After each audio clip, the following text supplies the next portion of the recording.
more, and our reach is long. Name your price. You deserve that. Whoa.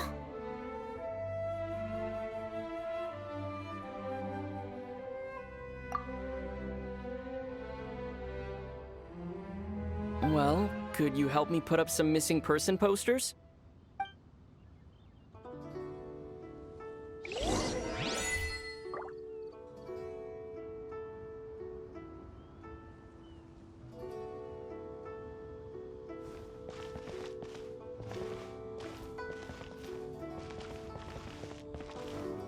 Roping you in was possibly the most masterful move we could have made. I believe that future generations will say so too when our deeds come up for their review. Why, you... Were you just trying to look cool earlier, or are you really that selfless? If you were looking for someone, you could have just told me that in private.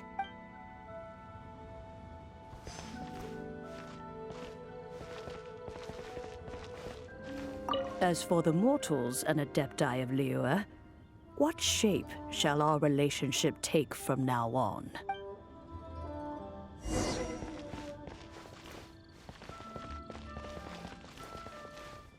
The cleanup of the premises, managing the crowds as they exit, making an account of the rite. There's much that remains to be done. I didn't miss anything, did I?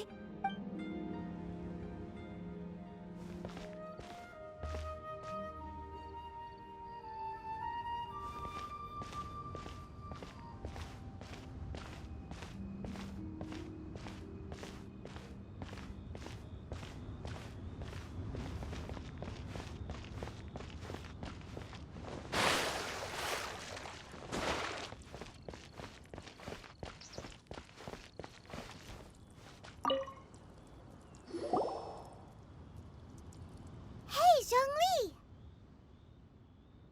Look at this. Everyone in Liyue is caught up in their emotions, thinking that they'll never see Rex Lapis again. And here you are looking all relaxed. Why would I not feel more at ease after laying down the burden I have borne for 3,700 years? Right. If the two of you can spare the time, I should treat you to a meal at the Liyue kiosk. Ha! That sounds like big talk, Zhongli. Paimon might have believed you if you were treating us to some third-round knockout, but you'd have to pay out your nose just to stand inside Liyue kiosk. Are you sure you can afford it? You're right. I do lack the mora.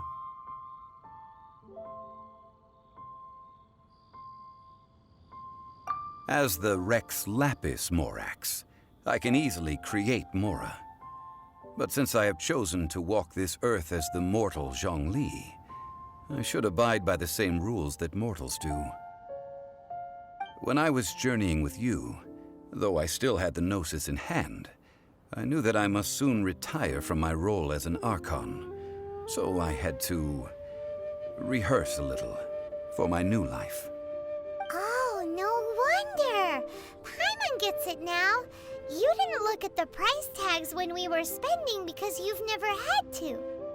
But since you weren't used to not being able to just make more mora as and when you wanted to, you had to try becoming a parasite to society who lives off of other people's credit. Well, we were only spending Fatui money. You don't have to say it like that. In the City of Commerce, we do not merely exchange money or goods.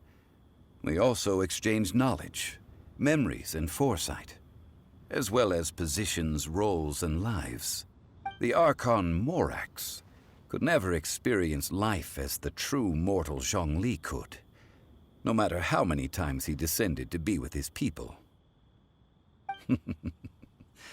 I must thank you for that. I will treasure the memories that I made as Zhongli, traveling the streets of Liyue with you. That is true. But there is no journey that does not end. No meetings without partings. Paimon thinks that we should make a move and continue our search for the Seven.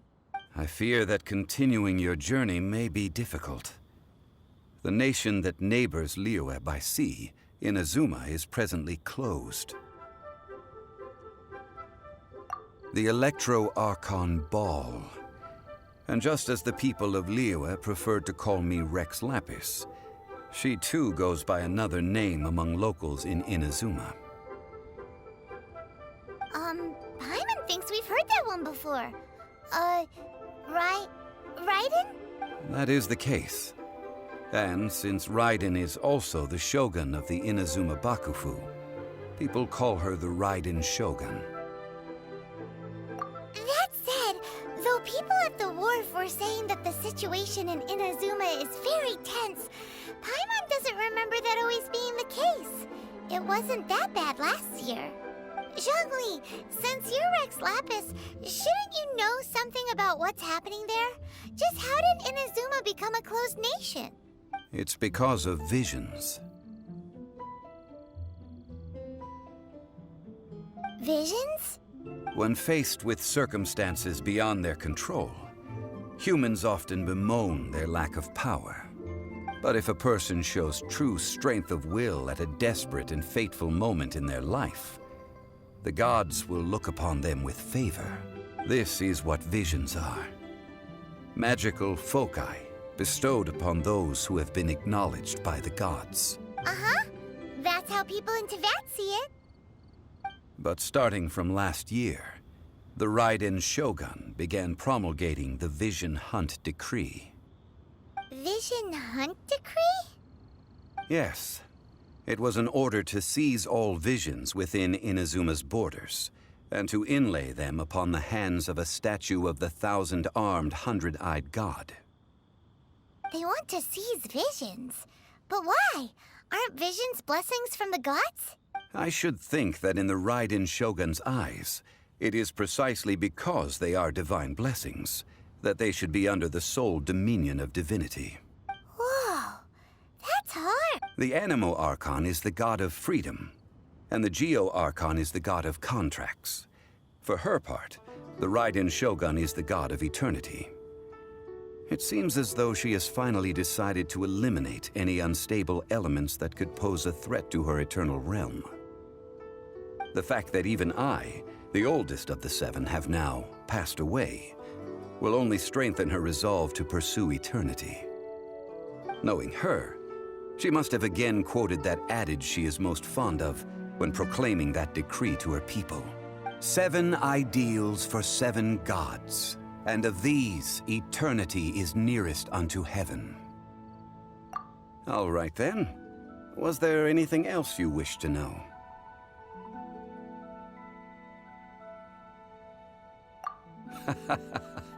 Ah, that was a good one.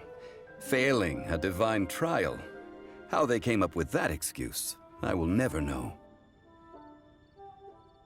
That said, the reason why the Qixing were so eager to resolve the incident and stop pursuing the culprit was indeed because they received news in secret that Rex Lapis was not dead.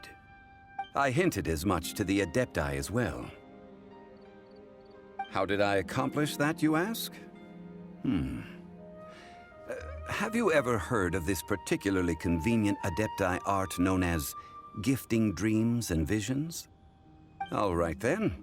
Was there anything else you wish to know? Yeah, about that. Before the Qixing made their announcement, we listened to a lot of people talking on the way.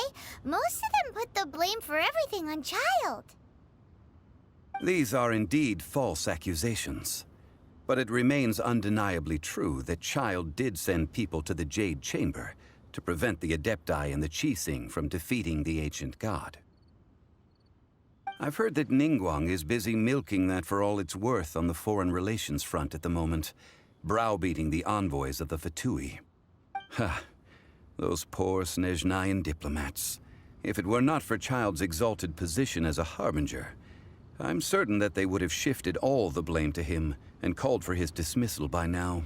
All right then. Was there anything else you wish to know? The time of the Adepti has long passed. If even the Liyue Qixing don't want to face that truth, then what future is there for Liyue? Kuching is absolutely right in saying this. Now, though I did laud Ningguang's desire for power, believing this to be a good thing, and thought as a matter of course that she must have been behind the Qixing's plan to take governing power over Liyue from the hands of the gods and Adepti, could the original person who brought up the idea of seizing power have been... All right then. Was there anything else you wish to know? That's right!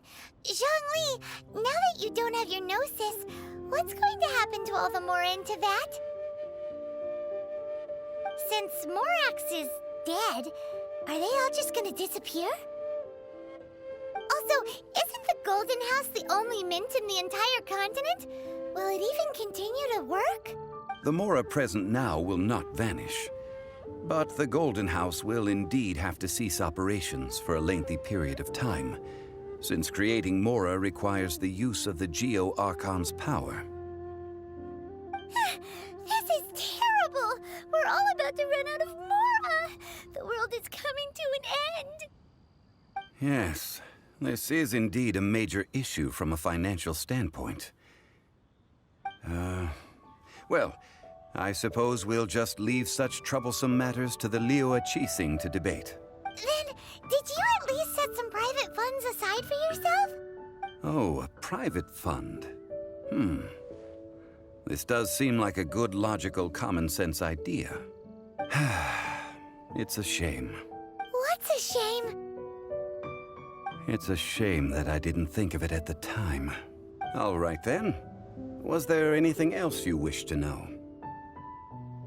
Well then, I suppose you'll have to find a way to get inside this closed nation. Have patience. I suspect that some serendipity must first come into play.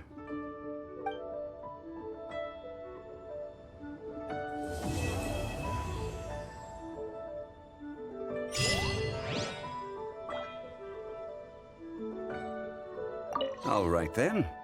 Was there anything else you wish to know? Well then, I suppose...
I can't believe the well got polluted.